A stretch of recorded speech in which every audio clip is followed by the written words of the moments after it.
এটা কেউ এখন বলতে পারবে না যে চিকন R15 এর থেকে কোনো অংশে কম। কথা বলতে বলতে মেয়েদের দিকে তাকায় তারপর আসছে। আচ্ছা, এবং এর ABS কোয়ালিটি যথেষ্ট ভালো। CBR এর একটা প্রবলেম অনেকে বলে যে ও শিট পড়ে গেলাম জ্যামে, সো একটু জ্যাম ঠেলতে ঠেলতে তারপরে যাই, তারপরে ফাঁকা জায়গায় গিয়ে আবার বাকি কথা হচ্ছে। হে এভরিওয়ান, হোয়াটসঅ্যাপ, আশা করি সবাই ভালো আছেন। Welcome to brothers on the town. আজকে আমি আপনাদের সাথে কথা বলতে আর এই CBR এর রিভিউ দিতে চলে এসেছি বিশাল, আহমেদ, মিস্টার হিউজ, আপনারা যে নামে ডাকেন। সো সবগুলাই আজকে আমি আমার এই ব্ল্যাক থাই CBRটা নিয়ে বের হয়ে পড়লাম। থাই CBRটার আপনাদেরকে রিভিউ দিব। আমি যে 693.2 কিলোমিটার চালিয়ে ফেলেছি, সো এর উপরে একটা রিভিউ দিব। এই ব্ল্যাক থাই CBR বাইকটা কেমন আমি চালাই, কতটা মজা পাচ্ছি, সো সবকিছু আপনাদের সাথে শেয়ার করব ধীরে ধীরে। আমরা এখন যাচ্ছি মূলত মুজিবনগরের উদ্দেশ্যে। আমাদের মেহেরপুর থেকে মুজিবনগর 15-16 কিলো মতো পড়ে। আর হচ্ছে মুজিবনগরে যেহেতু টোটাল বাইকটা দেখাবো, রিভিউ দিব, সিনেমাটিক ভিউ দিব, সো সবকিছু ওখানে গিয়ে শুট করব। এখন ধীরে ধীরে আপনাদের সাথে বাইকের এক্সপিরিয়েন্সটা শেয়ার করব। তার আগে চলুন আপনাদেরকে একটু বাইকের সিনেমাটিক ভিউটা একটু দেখিয়ে আসি। এই নিশাচর আমায় ভেবো না সুখের মোহনা, দেখবে আমাদের ভালোবাসা হয়ে গেছে কখন যেন। সো আমরা দেখে ফেললাম বাইকটির সিনেমাটিক ভিউ। বাইকটির কিন্তু লুকিং এর দিকে যদি শুরুতেই বলি, বাইকের সামনে থেকে লুকটা খুবই গর্জিয়াস। প্রথম যখন ঢাকাতে এই CBRটা দেখছিলাম, আমি প্রথমে চিনতে পারিনি যে এটা CBR। প্রথমে আমার ছোট ভাইকে জিজ্ঞাসা করছিলাম যে এটা কি ভাই, ও তখন বলছে যে ভাই এটা CBR। আমি বলছি ব্ল্যাক কালার হয় CBR, মানে ব্ল্যাক কালার এতটা রেয়ার। এর আগে ব্ল্যাক কালার দেখছি, ওইগুলো চিকন চিকন, আর এটা তো বেশ মোটা কাটা একটা বাইক। এটা কেউ এখন বলতে পারবে না যে চিকন R15 এর থেকে কোনো অংশে কম বাইকের সাইজের দিকে বা সব কিছুর দিকে। লুকিং ওভারঅল, সো লুকিং অস্থির। আর আমার কাছে অসাধারণ এটা লাগছে বলেই কিন্তু আজকে আমার হাতে এই CBRটা। বাইকটা পাইতে বহুত পরিশ্রম করতে হয়েছে। একে তো ব্ল্যাক থাইল্যান্ড ভার্সন, এখানে ফুটবল খেলা হচ্ছে, সো এখানে ভিড় দেখতে পাচ্ছেন, সবাই মনে হচ্ছে মাঠে না যে রাস্তার উপরে। তো যেটা বলছিলাম, এই ব্ল্যাকের লুকিংটা এতটাই ভালো লাগছিল আমার প্রথম দেখাতেই, বলে না ক্রাশ খাইছিলাম। সো আমি তখন মনে মনে ভাবতেছিলাম হয় এই ব্ল্যাক CBRটা নিব, নয়তো R15 ভিভন নিব। সব মিলায়ে তখন আবার দেখলাম ব্ল্যাকের এই CBRটা নেওয়াই অনেক দিক দিয়ে বেটার। কারণ হচ্ছে এই CBR এর ইঞ্জিনের কোয়ালিটি অনেক ভালো। দীর্ঘমেয়াদী চালানোর পর অনেক বছর পর্যন্ত এর ইঞ্জিন যথেষ্ট স্ট্রং থাকবে, কারণ এর DHO ইঞ্জিন। এর ইঞ্জিনের অনেক ধরনের বিশেষত্ব আছে। সো ইঞ্জিন সম্পর্কে আরো একটু যদি বলা হয়, তাহলে এর ইঞ্জিনের যে 1 গিয়ার বা 2 গিয়ারে চালাবেন, আপনি নর্মালি চালানোর সময় এই যে হাত ছেড়েও খুব আরামে চালাতে পারবেন। এটা আপনার যদি বিলিভ না হয়, আপনি জাস্ট CBR এর বাইকে উঠে তারপরে দেখতে পারেন। অ্যাকচুয়ালি এটা সব ধরনের CBR-এই DHO ইঞ্জিন ইউজ করা হয়েছে। এই ব্ল্যাক থাইল্যান্ড ভার্সনের একটু বৈশিষ্ট্য হচ্ছে এর ইঞ্জিনের সাউন্ড। এর ইঞ্জিনের সাউন্ডটা আমি একটু পর আপনাদেরকে টোটাল দেখাচ্ছি। আগে বেসিক রিভিউটা আপনাদেরকে বলে নিই। সো ইঞ্জিনের সাউন্ড অনেক গর্জিয়াস, একদম যে আফটার মার্কেট সাইলেন্সার লাগায় যে সাউন্ডটা পাওয়া যায়, সেই সাউন্ড আপনি এই থাই CBR-টা থেকে পাবেন। তো আমরা এটা আর কি জানতাম সাউন্ডটা এতটা সুন্দর, তবে ইন্দো ভার্সনে কিন্তু এই সাউন্ডটা না। এটা শুধুমাত্র এই থাইল্যান্ড ভার্সনেই আমি হচ্ছে দেখলাম, কারণ ইন্দো ভার্সনে একদিন দেখছি, আর এর আগে ইন্দো ব্ল্যাকও দেখছিলাম। তো ইন্দো ব্ল্যাকে এই সাউন্ডটা ছিল না। CBR এর দিকে যদি বলা হয় যে CBR কোন ভার্সনটা বেস্ট, তাহলে তো CBR থাইল্যান্ড ভার্সন, তো এটা তো সবাই বলবে CBR এর থাইল্যান্ড ভার্সনটা সব থেকে বেস্ট, সব থেকে গর্জিয়াস একটা bike. Plus ready pick up, এর তো ক্লাস তো সিলভার ক্লাস, তো অল্প একটু ক্লাস ধরেই আপনি গিয়ার শিফট করতে পারছেন। সো সব মিলায়ে বেশ বাইকটা অনেক ভালো। আর বাকি কথা আমরা চলুন মুজিবনগরে যে তারপরে বাইকটা দেখতে দেখতে এক এক করে সামনে থেকে টোটাল কথা বলছো। আমাদের আবার নেক্সট কথা হচ্ছে মুজিবনগরে যে।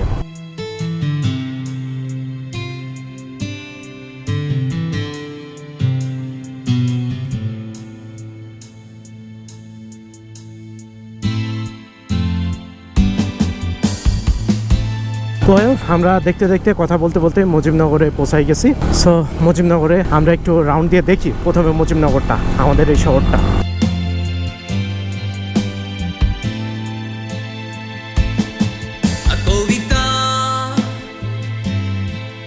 তুমি স্বপ্নচারিণী হয়ে খবর টোটাল মজিনগরটা হপ মিয়া ভাই কথা বলতে বলতে আসছে, কথা বলতে বলতে মেয়েদের দিকে তাকায় তারপর আসছে ওই লোক। মুজিবনগরের এই টোটাল এরিয়া যেটা হচ্ছে দেখতেই সবাই আর কি মূলত আসে।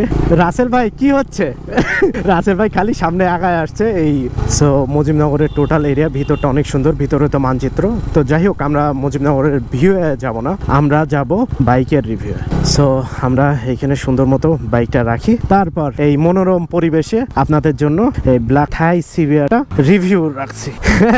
কি হচ্ছে? সো এই টোটাল ব্ল্যাক থাই ভার্সন সিবিআর এর টোটাল আউটলুক আপনাদের যেটা বলছিলাম, কিন্তু সামনে থেকে খুবই গর্জিয়াস, এবং যেহেতু এটা ব্ল্যাক ম্যাট সো অনেক সুন্দর একটা গর্জিয়াস একটা লুক আছে এই সিবিআর বাইকটা। একটু এখন বর্ষাকাল, একটু ধুলাবালি কাদা আছে, যদিও বা 2-3 বার ওয়াশ করা হয়ে গেছে এর ভিতরেই। টোটাল এর কিন্তু কিছু আফটার মার্কেট জিনিস লাগানো আছে, যেমন এই যে সামনের উইন্ডশিল্ডটা, এটা হচ্ছে পরে লাগানো। তারপরে এর যে সিবিআর এর একটা প্রবলেম অনেকে বলে যে চেনের শব্দ করা, চেন স্পকেটের টোটাল সেটটাই ওটা যন্ত্রায় লাগানো। কিছু মডিফিকেশনের ভিতরে যেমন সামনে পিছনে রিম দেখছেন, এটা কিন্তু ব্ল্যাক থাকে, সো এটা সাদা করে নেওয়া হয়েছে জাস্ট আরেক গর্জিয়াস লুক আনার জন্য। তো সব মিলায়ে আর এর মিটারে দেখতে পাচ্ছেন এই যে গিয়ার, আর এইখানে হচ্ছে কত কিলো চালানো হয়েছে, স্পিড, সো এই টাইমও দেওয়া হয়েছে। আরো মিটারে অন্যান্য আরো ফাংশন কিছু আছে, যেমন আমি যদি আপনাদেরকে দেখাই, এই যে 1 লিটার তেল কত কিলো যাচ্ছে, সো এই জিনিসটাও এখানে শো করবে। সো এই জিনিসটা কিন্তু পরিবর্তন হবে, যেমন মেহেরপুরে চালাচ্ছি, মেহেরপুরে এক ধরনের মাইলেজ দিচ্ছে এবং ঢাকাতে কিন্তু আরেক ধরনের মাইলেজ ছিল, ঢাকাতে 36-37 ছিল। সো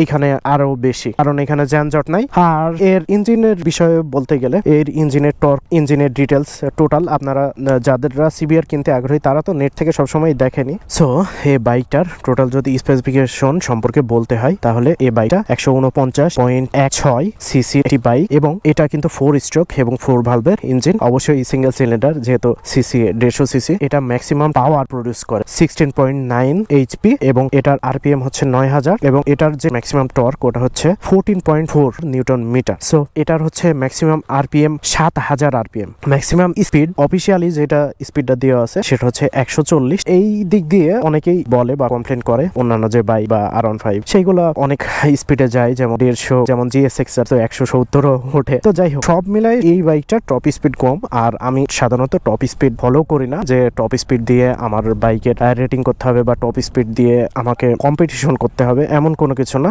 হোন্ডার সব বাইকেই ওরা টপ স্পিড অধিকাংশ দেয় না, কারণ ওরা ইঞ্জিনটাকে দীর্ঘদিন পর্যন্ত ভালো রাখতে চায় বা ইঞ্জিনের কোয়ালিটি মেনটেন করতে চায়। ইঞ্জিনগুলো এমন ইঞ্জিন যে এই ইঞ্জিন দেখা যাচ্ছে যে দীর্ঘদিন চলার পরও যে কোনো কিছুই আর কি মনে হবে না, যেমন 50,000 1 লাখ কিলো চলার পরও খুব ভালোভাবেই এই ইঞ্জিন আর কি চলতে পারবে। সো এইটার কিন্তু ডুয়েল চ্যানেল ABS, আর এর যে অয়েল সিলটা, সেই অয়েল সিলের এখানে আপনারা দেখতে পাচ্ছেন এইটা 3টা লেয়ার। সো এ যখন সাসপেনশন করে বা বিভিন্ন খাদে টাদে পড়ে, তখন এর অয়েল সিল দ্রুত যে কেটে যাবে এমনটা কখনোই না। সো এই দিক দিয়ে সামনের যে অয়েল সিলটা, এটা অন্যান্য বাইকের থেকে অনেক স্ট্রং, এবং এর ABS কোয়ালিটি যথেষ্ট ভালো। আমি অনেকবার এমন হয়েছে ঢাকা থেকে আসার সময় যে হুটহাট করে সামনে বিট চলে আসছে, সো বিটগুলো ইমার্জেন্সি তো ব্রেক করতে হবে। ভাবছিলাম যে কোনো সমস্যা হবে বা স্কেটিং বা ইজিলি হ্যান্ডেল করে নিচ্ছে, সো সেই দিক দিয়ে অনেকটা সেফ ফিল হচ্ছে। এই বাইকের যদি আরেকটু ডিটেলসে বলা হয়, এবং এটার হ্যান্ডেল এইদিকে কি কি আছে যদি আমি একটু দেখাই, যদি বাম পাশে এটা হচ্ছে লো বিম হাই বিমের লাইটের জন্য, আর এটা হচ্ছে হর্ন, তার নিচে আছে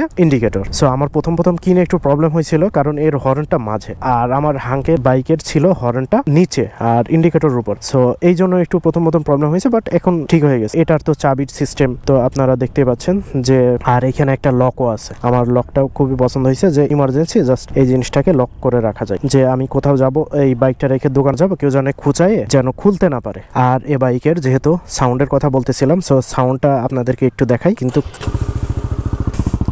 এই যে এর যে সাউন্ডটা, সেটা হচ্ছে জোস একটা সাউন্ড এবং খুবই পাওয়ারফুল একটা সাউন্ড। সো আফটার মার্কেট সাইলেন্সারের মতো। আমি একটা মজার বিষয় বলি এই সাউন্ড নিয়ে। আমি প্রথম বাইক কেনা দিনই আমি যাচ্ছিলাম মগবাজারের ওইখানে ফ্লাইওভারের নিচে, হঠাৎ বাইকটা থামাইছে। বাইকটা থামায় বলছে যে কি ব্যাপার, এখানে কি সাইলেন্সার লাগান বাইকে? দিয়ে পরে চেক করছে, তো পরে দেখছে যে কোনো কিছুই না, দিয়ে বলছে যে আপনার পেপার দেখান। পরে পেপার দেখাইলাম, বললাম যে আজকেই নিছি, তো পরে আর কিছু বললো না। পুলিশেও মানে দাঁড় করাইছে এর সাউন্ডটা দেখে। এই সাউন্ডটার জন্য সাইলেন্সার পর্যন্ত চেঞ্জ করে করে, বাট এটা হচ্ছে স্টক সাউন্ডটি এতটা সুন্দর। সো আপনারা এই ব্ল্যাক হাই সিবিআর ভার্সনটা নিতে পারেন।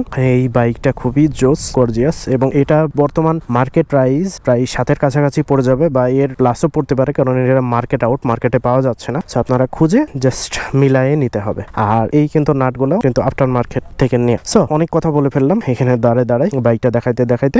আর বাইকের এই যে কিট গুলো আমার মনে হয় না যে অতটা নর্মাল প্লাস্টিক, খুব ভালো মানের প্লাস্টিক এবং অবশ্যই সেটা বড় সড়ো হিট অ্যাক্সিডেন্ট যদি হয় তাহলে তো সব ধরনের প্লাস্টিকের সমস্যা হবে। আপনি ভালোভাবে চালাবেন ততদিন আপনাকে খুব ভালোভাবে সাপোর্ট দিবে বা এর কোয়ালিটি নিয়ে কোনো প্যারা দিবেন, এবং অন্যান্য সব জায়গাতে অ্যালুমিনিয়াম। সো আমরা নেক্সট আবার কথা বলবো বাইকে উঠে যেতে। সো রাসেল ভাই, আপনার কোনো কোশ্চেন আছে এই বাইক সম্পর্কে? কোশ্চেন ছিল যে এত দামি গাড়িতে চেনের কোনো কভার নাই। আচ্ছা, রাসেল ভাই বলছে এত দামি বাইকে চেনের কভার নাই কেন? ওকে বশির, তুমি একটু ব্যাখ্যা দাও এই নিয়ে। আচ্ছা ভাইয়া, বাইকের চেনের কভার দেয় না এই কারণে, যখন বাইকটা আপনি 30-40 বা 60 বা 100 মানে যে স্পিডে চালান, বাইকের চেন কোনো কারণে ছিঁড়ে গেলে কি হবে, ওই চেনটা জমাট বেঁধে পিছনকার চাকাটা স্কিড করে দেয়, আর তখন কি হবে মনে করেন আপনার ইনজুরি হওয়ার সম্ভাবনা থাকে। চেনের কভার দেয় না, টপ স্পিডেও যদি আপনার এই চেনটা ছিঁড়ে যায় তাহলে ওটা কি হবে, চেনটা নিচে পড়ে যাবে কিন্তু আটকানোর কোনো সম্ভাবনা নেই।